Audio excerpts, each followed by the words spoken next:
Hi friends, ఎలా ఉన్నారు? అందరూ బాగున్నారా? ఏంటి పులిహోర లడ్డు చూపిస్తున్నాను అనుకుంటున్నారా? ఈరోజైతే మా మామయ్య గారు ఊరు నుంచి వచ్చారండి.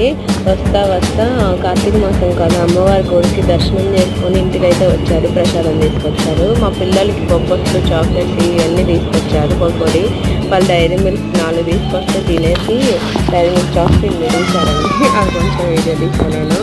అలాగే వాళ్ళ కోసం టిఫిన్ రెడీ చేస్తున్నాను నేను. దోశలు అయితే వేసాను వాళ్ళ కోసం. దోశలు ఇంకా చట్నీ కూడా చేస్తానండి. అలాగే మా వీడియో చూసే ముందు లైక్ అండ్ షేర్, సబ్స్క్రైబ్ చేసుకోండి ఫ్రెండ్స్. ఈరోజు సండే కదా, మీ ఇంట్లో ఏం స్పెషల్ చేసుకున్నారు? ఈరోజు స్పెషల్స్ ఏంటి? మేమైతే ఈరోజు అన్నం వండాను, పప్పు, దొండకాయ ఫ్రై చేశాను. ఆ వీడియో మినీలాగ్ అయితే ఈవినింగ్ పెడతాను ఫ్రెండ్స్. ఈరోజైతే టిఫిన్ వరకు కంప్లీట్ అయింది. మా పిల్లలు ఈరోజు బిజీగా ఉన్నారు, వాళ్ళ తాతయ్య వచ్చారని.